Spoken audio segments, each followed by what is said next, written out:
नमस्कार। A to Z dishes Usha Korjani में आप सबका स्वागत है। मैं हमेशा ही कोई ना कोई व्रत रखती रहती हूँ। जैसे कि अभी सावन चल रहा है, उसके बाद जन्माष्टमी आएगी, फिर नवरात्रि आएगी, उसके पहले गणपति आएंगे। तो कोई ना कोई मैं व्रत रखती ही रहती हूँ।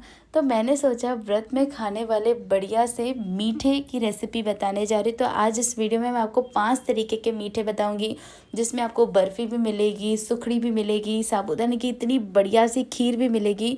और ये सारी की सारी चीज़ें खाने में बहुत ही बढ़िया लगती है। और ये जो भी मैंने 5 तरीके के आपको मीठे बताए हैं ना, आप इसे कोई भी व्रत में खा सकते हैं।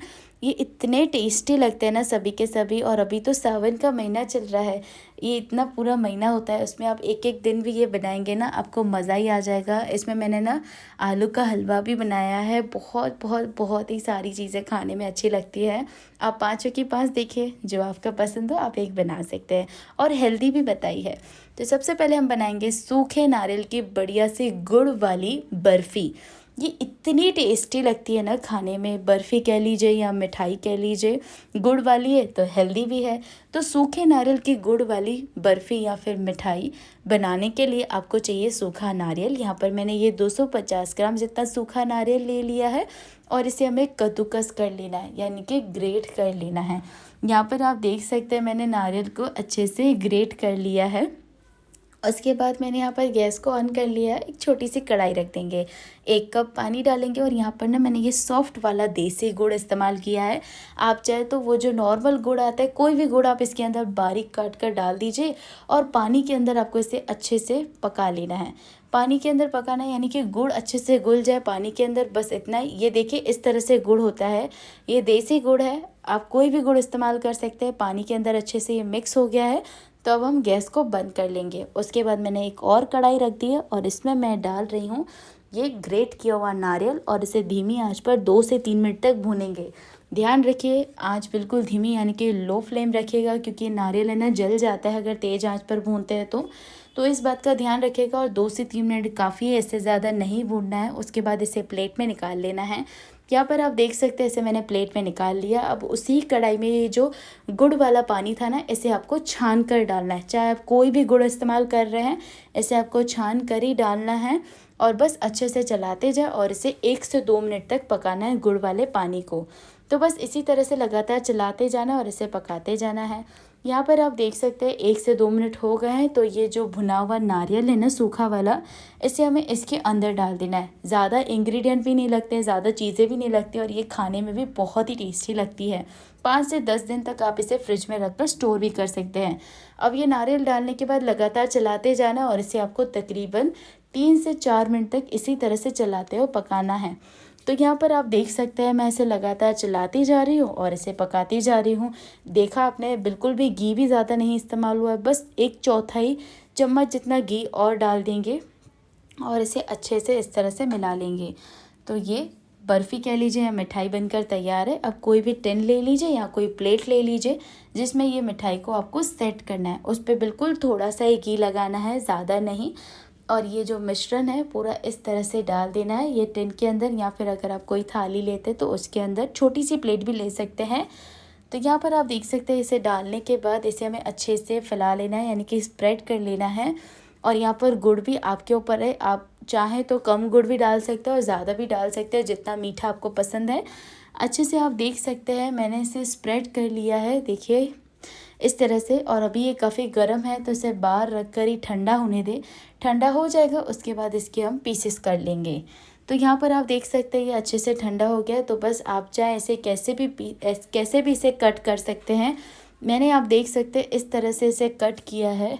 तो देखिए इस तरह से कट करने के बाद लीजिए तैयार है बढ़िया सी ये सूखे नारियल के गुड़ वाली मिठाई या फिर बर्फ़ी। बहुत ही टेस्टी लगती है। 5 से 10 दिन तक आप इसे फ्रिज में रख कर आराम से खा सकते हैं।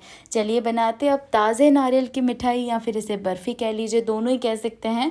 ये भी इतनी बढ़िया लगती है। उसके लिए आपको चाहिए 1 नारियल, इसे मैंने अच्छे से छील लिया देखिए। और इसका जो पानी है वो आप पी सकते हैं तो पी लीजिएगा। और ये नारियल को बीच से इस तरह से तोड़ लेंगे, देख सकते हैं। इस तरह से तोड़ने के बाद ये अंदर का जो नारियल है नाइफ़ की मदद से आपको इस तरह से निकाल लेना है। काफ़ी आसानी से निकल जाता है। तो बस इस तरह से निकाल लीजिए और निकालने के बाद इसे हम इस तरह से कद्दूकस कर लेंगे, यानी कि ग्रेट कर लेंगे। तो ये जो ताज़े नारियल की मिठाई या फिर बर्फ़ी कह लीजिए, इतनी बढ़िया लगती है ना खाने में। इसे भी आप 5 से 10 दिन तक स्टोर कर सकते हैं। तो बस इसी तरह से सारे नारियल को आपको अच्छे से ग्रेट कर लेना है। यहाँ पर आप देख सकते हैं मैं नारियल को अच्छे से ग्रेट करती जा रही हूँ, यानी कि कद्दूकस। तो बस अपने हाथों का भी ध्यान रखिएगा जब आप कद्दूकस करें, और इसे आपको अच्छे से कद्दूकस कर लेना है। तो यहाँ पर आप देख सकते हैं मैं ये सारे नारियल को अच्छे से कद्दूकस कर लूँगी। और आपने देखा ही कि ये जो भी मैंने आपको ये 5 तरीके के मीठे बताए हैं व्रत में खाने के लिए, इसमें ना ही ज़्यादा घी का इस्तेमाल हुआ है। तो आप इसे कोई भी वक्त पर खा सकते हैं, खाने में भी ये बहुत ही टेस्टी लगते हैं। और आपने देखा ही इसमें ज़्यादा इंग्रेडिएंट्स भी नहीं लगते हैं। तो बस अच्छे से इसे ग्रेट कर लीजिए। देखिए नारियल को मैंने बढ़िया तरीके से ग्रेट कर लिया है। और नारियल को ग्रेट करने के बाद यहाँ पर अब हम गैस को ऑन कर लेंगे और एक इस तरह से कढ़ाई रख देंगे। इसमें मैं डाल रही हूँ घी। तो यहाँ पर बस 1 चम्मच जितना ही घी डालें। जैसे ही गर्म हो जाए तो ये कद्दूकस किया हुआ नारियल आपको डाल देना है और इसे लगातार चलाते हुए भूनना है तकरीबन 2 से 3 मिनट तक, वो भी धीमी आंच पर। ध्यान रखिएगा तेज़ आंच नहीं करनी है, धीमी आंच पर ही आपको इसे भूनना है। तो बस अगर तेज़ आंच करेंगे तो नारियल जल्दी से पक जाता है, तो ये जल सकता है। इसलिए बिल्कुल लो फ्लेम यानी कि बिल्कुल धीमी आंच पर 2 से 3 मिनट तक पकाएं। उसके बाद इसके अंदर आपको डालना है 1 कप दूध। आप इसके अंदर कच्चा दूध भी डाल सकते हो और उबला हुआ भी। मैंने इसके अंदर उबाल कर दूध डाला है। बस अच्छे से चलाते जाएंगे और इसे पकाते जाएंगे तकरीबन 2 से 3 मिनट तक। तो बस इसी तरह से चलाते जाओ और इसे पकाते जाएं। तो यहाँ पर आप देख सकते हैं 2 से 3 मिनट हो गए। तो इसके अंदर मैं डाल रही हूँ आधा कप चीनी। चीनी आप अपने हिसाब से कम ज़्यादा कर सकते हैं, जितना आपको मीठा पसंद है या फिर फीका। मैंने आधा कप जितनी डाली है और अच्छे से चलाते हुए इसे हम और पकाएंगे तकरीबन 3 से 4 मिनट तक। तो बस इसी तरह से चलाते जाएं और इसे पकाते जाएं। यहाँ पर आप देख सकते हैं इसमें मैंने बिल्कुल ना ही ज़्यादा घी डाला है और ये सच्ची में खाने में बहुत ही टेस्टी लगते हैं। मैं आपको ऐसे ही इसकी तारीफ़ नहीं कर रही हूँ, आप एक बार ज़रूर ट्राई कीजिएगा। यहाँ पर आप देख सकते हैं 3 से 4 मिनट हो गए। तो अब इसके अंदर मैं डाल रही हूँ 1 बड़ा चम्मच दूध का पाउडर। ये भी मीठा होता है इसलिए मैंने चीनी थोड़ी सी कम डाली है। अगर आप दूध का पाउडर नहीं है या फिर आप नहीं डालना चाहते हैं ना, तो आप क्या करें, चीनी की मात्रा ज़्यादा कर लीजिए, यानी चीनी की क्वांटिटी आपको ज़्यादा कर लेनी है। तो बस दूध का पाउडर डालने के बाद इसे हमें 3 से 4 मिनट तक और पकाना है। तो ऐसे ही चलाते रहें और इसे पकाते रहें। देख सकते हैं दूध जो है वो भी बढ़िया से सूखता जा रहा है। तो बस इसी तरह से चलाते जाना है और इसे पकाते जाना है जब तक कि मिठाई की कंसिस्टेंसी में नहीं आता है, तब तक इसे पकाना है। तो तकरीबन 3 से 4 मिनट लगेंगे। बीच में मैंने 1/4 चम्मच इलायची का पाउडर भी डाल दिया है, काफ़ी बढ़िया स्वाद आता है इससे। तो बस इसी तरह से चलाते जाएँ और इसे पका लीजिए। यहाँ पर आप देख सकते हैं, देखिए कितना बढ़िया लग रहा है और काफ़ी बढ़िया खुशबू भी आ रही है अभी। तो बस इसी तरह से चलाते जाए और 3 से 4 मिनट हो गए। ये बढ़िया सी हमारी मिठाई या फिर बर्फ़ी कह लीजिए बनकर तैयार है। तो अब तुरंत ही हम गैस को बंद कर लेंगे और इसे सेट करने के लिए ना यहाँ पर कोई भी टिन ले लीजिए या फिर कोई भी प्लेट ले सकते हैं या थाली जो आपके घर पर हो। इस पर बिल्कुल थोड़ा सा आपको घी लगा लेना है, बिल्कुल भी ज़्यादा नहीं लगाइएगा, थोड़ा सा ही घी लगाना है। और घी लगाने के बाद जो हमने ये मिश्रण बनाया था ना मिठाई का, तो बस इस तरह से ये पूरा डाल देना है आपको। और इसे डालने के बाद अच्छे से आपको इसे स्प्रेड करना है, यानी कि फैला लेना है। देखिए इस तरह से एक छोटी सी करछी या फिर चम्मच की मदद से इसे अच्छे से इस तरह से स्प्रेड कर लीजिए। और अभी ये ना काफ़ी ये ज़्यादा गर्म है, तो इसे बाहर रख कर आपको ठंडा होने देना है। ठंडा हो जाए ना उसके बाद इसको हम कट करेंगे। तो यहाँ पर ये अच्छे से ठंडी हो गई है। तो पहले इसकी साइड से हम थोड़ा सा इस तरह से कर लेंगे जैसे मैं कर रही हूँ। तो यहाँ पर आप देख सकते हैं चारों ओर इस तरह से साइड से इसे अलग कर लेना है।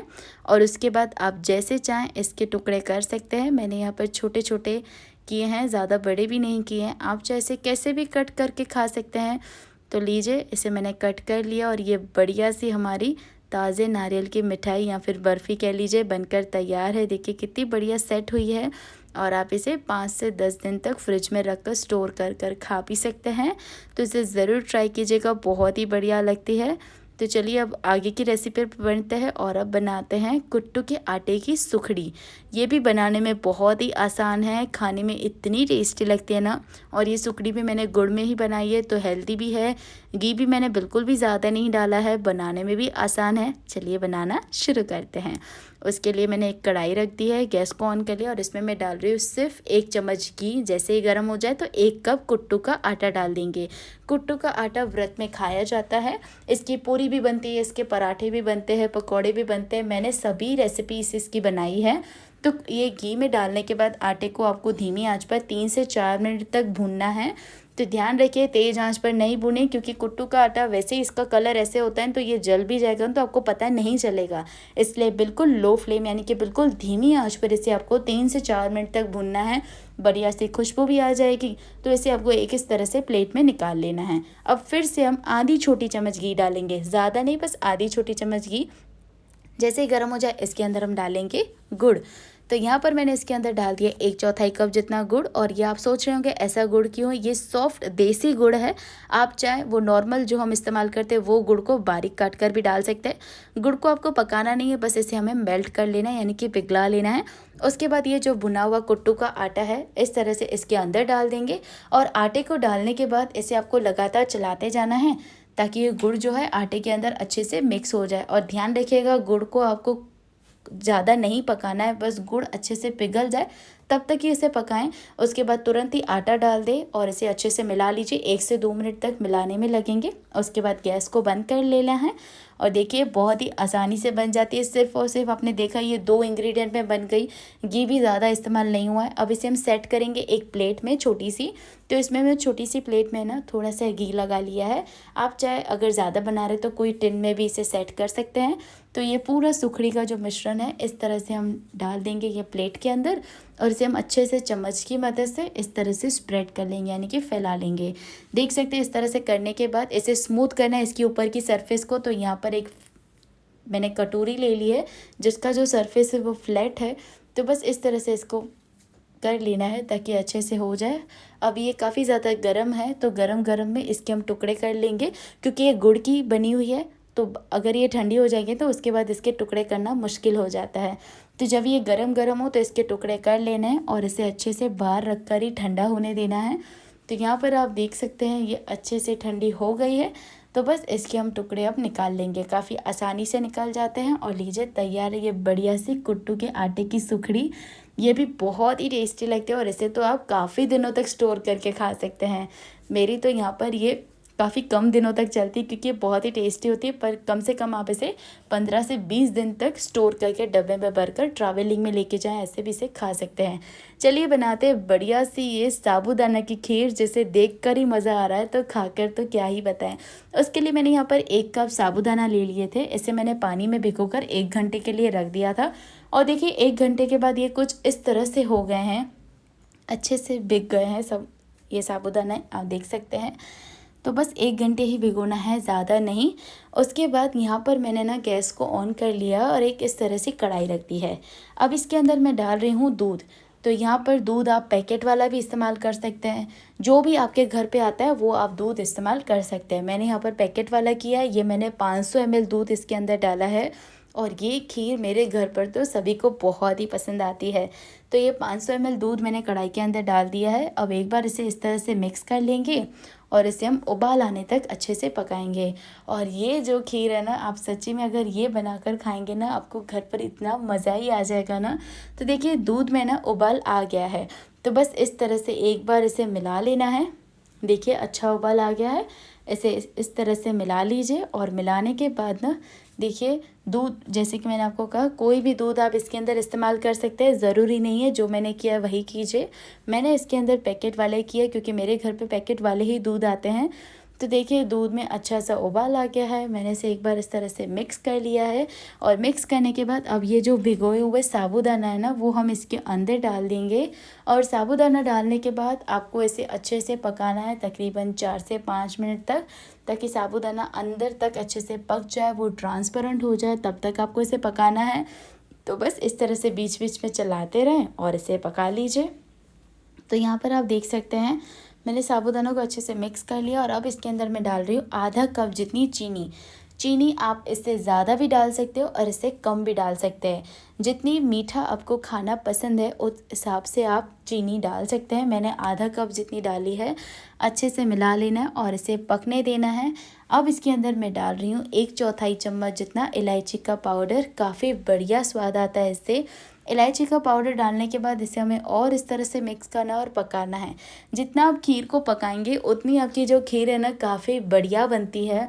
तो आप देख सकते हैं मैं बीच बीच में चलाती भी रह रही हूँ और इसे पकाती भी रह रही हूँ। तकरीबन आपको इसे 4 से 5 मिनट तक पकाना है ताकि साबूदाना अंदर तक अच्छे से पके, वो ट्रांसपेरेंट हो जाए, तब तक आपको इसे पकाना है।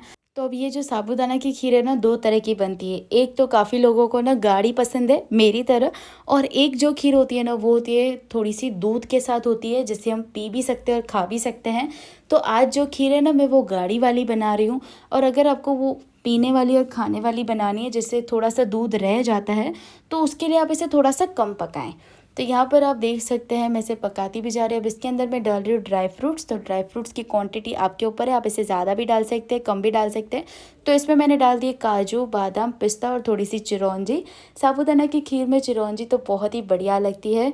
तो बस इस तरह से अच्छे से ड्राई फ्रूट्स जब आप डाल देना, इसे चलाएं और इसे सिर्फ 2 मिनट तक पकाएं। 2 मिनट तक पकाएंगे ना तो जैसे कि मैंने आपको कहा वो थोड़ा सा दूध रह जाता है और साबूदाना की खीर बन जाती है, जिसे हम पी भी सकते हैं और खा भी सकते हैं, वो वाली तैयार होगी। और अगर मेरी तरह आपको गाढ़ी खीर बनानी है तो इसके लिए आपको इसे और पकाना है तकरीबन 4 से 5 मिनट तक। तो ये बढ़िया से गाढ़ी खीर बनकर तैयार है। अब आप चाहे इसे गर्मा गर्म सर्व कीजिए या थोड़ा सा ठंडा कर कर। तो ये हमारी साबूदाना की गाढ़ी वाली खीर बनकर तैयार है। अब ये काफ़ी ज़्यादा गर्म है तो इसे बाहर रख कर हम ठंडा कर लेंगे। उसके बाद मैंने इसे फ्रिज में रख दिया है और अब मैं इसे ठंडी ठंडी सर्व कर रही, क्योंकि मेरे को ये ठंडी ठंडी साबूदाने की खीर खाना बहुत ही पसंद है। तो देखिए कितनी बढ़िया खीर बनी है। तो हर बार वो हम दूध वाली खीर तो बनाते हैं जिसे हम पी भी सकते हैं और खा भी सकते हैं। तो एक बार ये साबूदाना की गाढ़ी खीर ज़रूर बनाइएगा। ड्राई फ्रूट से भरपूर ये इतनी टेस्टी लगती है ना, ऐसा लगेगा कि कुछ ऐसा मावे का खा रहे हैं। बहुत ही टेस्टी लगता है। तो देखिए कितनी बढ़िया ये खीर बनी है। तो बस इस तरह से मैंने ये बाउल में डाल दिए।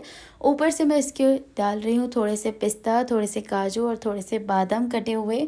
और लीजिए ये बढ़िया सी एकदम टेस्टी सी साबूदाना की खीर बनकर तैयार है। अगर व्रत में, कोई भी व्रत में ये मिल जाए ना तो खाना खाने का भी मन नहीं करता, बस ये खीर खा ले, ऐसा ही होता है।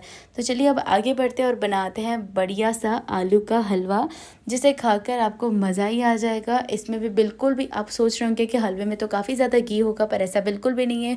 बहुत ही कम घी में ये बढ़िया सा हलवा बनेगा। तो उसके लिए मैंने यहाँ पर गैस को ऑन कर लिया और एक कढ़ाई रख दी है। इसमें मैं डाल रही हूँ सिर्फ 1 चम्मच घी। जैसे ही गर्म हो जाए ना तो काजू, बादाम और किशमिश डाल दिए। किशमिश को फूलने तक घी में अच्छे से भून लेना है, तब तक काजू बादाम भी भुन जाएंगे।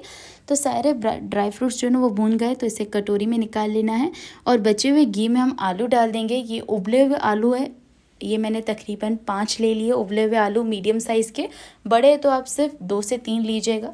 उबले हुए आलू को मैंने छील लिया। तो बस ये आलू डाल देंगे और अच्छे से इसे मैश करेंगे। मैश करने के बाद आधी चम्मच जितना घी मैंने और डाल दिया है और इसे हम 3 से 4 मिनट तक अच्छे से भूनेंगे।